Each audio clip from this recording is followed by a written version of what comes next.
1 मई को 18 साल से ऊपर के लोगों को वैक्सीन लगेगी और इसके लिए आज रजिस्ट्रेशन शुरू हो गए।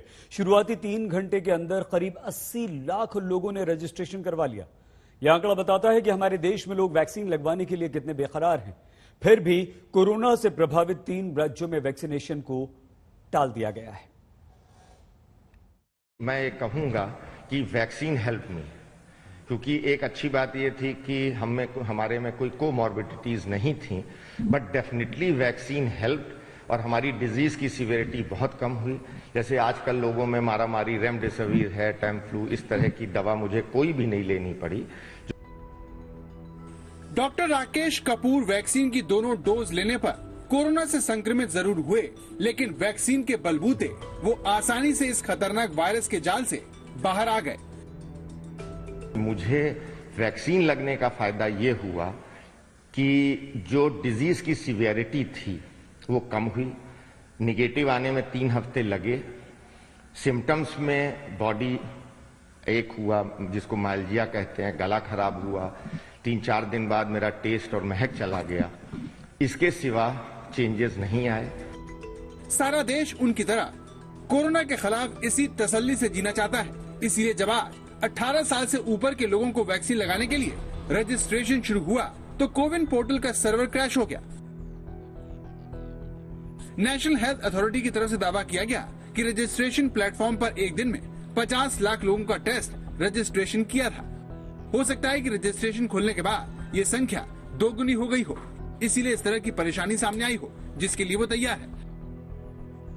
लेकिन भारत में चल रहे दुनिया के सबसे बड़े वैक्सीनेशन प्रोग्राम के सबसे अहम चरण की सिर्फ यही चिंता नहीं है।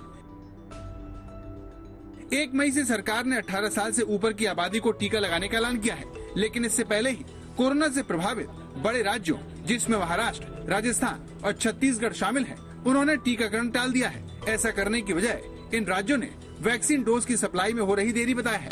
राजस्थान में टीकाकरण कार्यक्रम 15 मई से शुरू किया जाएगा, लेकिन महाराष्ट्र और छत्तीसगढ़ ने ये नहीं बताया कि वो कब 18 साल से ऊपर के लोगों को टीका लगाएंगे।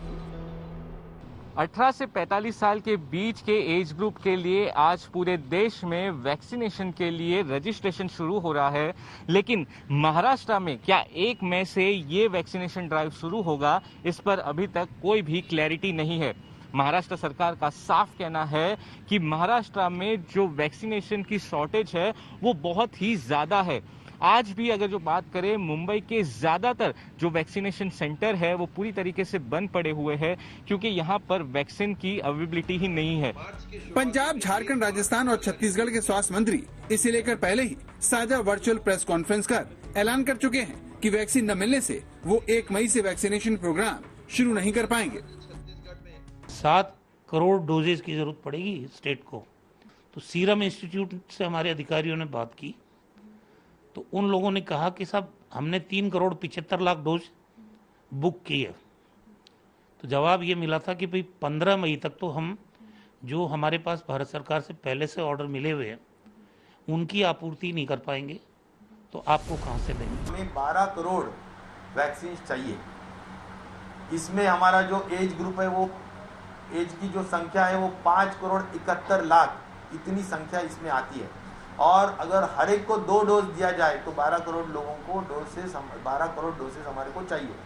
तो उसके लिए क्या शेड्यूल आपका रहेगा और क्या प्राइस रहेगी, यह चिट्ठी हमने हमारी सरकार की तरफ से लिखी है। उसका और कोई जवाब ये दोनों कंपनी से आया नहीं है। लेकिन केंद्र सरकार टीकाकरण के इस अहम चरण की तैयारियों में जुट गई है। इसे लेकर गृह मंत्री अमित शाह ने हाई लेवल मीटिंग की, जिसमें वैक्सीन की उपलब्धता, सप्लाई और इसकी योजना को लेकर चर्चा हुई। इस बीच सीरम इंस्टीट्यूट ऑफ इंडिया ने कोविशील्ड के दाम घटाने का ऐलान किया। कंपनी के सीईओ अदार पूनावाला ने कहा कि राज्यों को 400 की जगह अब कोविशील्ड 300 रुपए में दी जाएगी। इसके बाद केंद्र को कोविशील्ड और कोवैक्सीन की प्रति डोज 150 रुपए की मिलेगी। राज्य सरकारों को कोविशील्ड के लिए 300 रुपए और कोवैक्सीन के लिए 600 रुपए देने होंगे। वहीं प्राइवेट अस्पतालों में कोविशील्ड के लिए 600 रुपए और कोवैक्सीन के लिए 1200 रुपए चुकाने होंगे। इस फैसले से राज्यों के हजारों करोड़ रुपए की बचत होगी। इससे वो ज्यादा से ज्यादा वैक्सीन खरीद पाएंगे।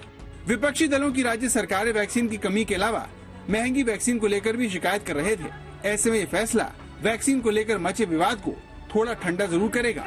वहीं वैक्सीन की कमी को रूसी वैक्सीन के जल्द भारत पहुंचने के साथ पूरा करने की कोशिश की जा रही है। खबर है कि 1 मई से रूस में बनी स्पुतनिक वी वैक्सीन की पहली खेप भारत पहुंच जाएगी, जिससे देश के टीकाकरण अभियान को गति मिलेगी। प्रधानमंत्री नरेंद्र मोदी और रूसी राष्ट्रपति की आज हुई बातचीत में भी इस वैक्सीन का खास तौर पर जिक्र हुआ।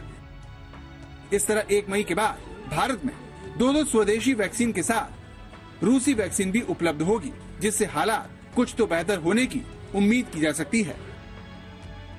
मुंबई से पंकज उपाध्याय के साथ स्नेहा मोरदानी, दिल्ली, आज तक।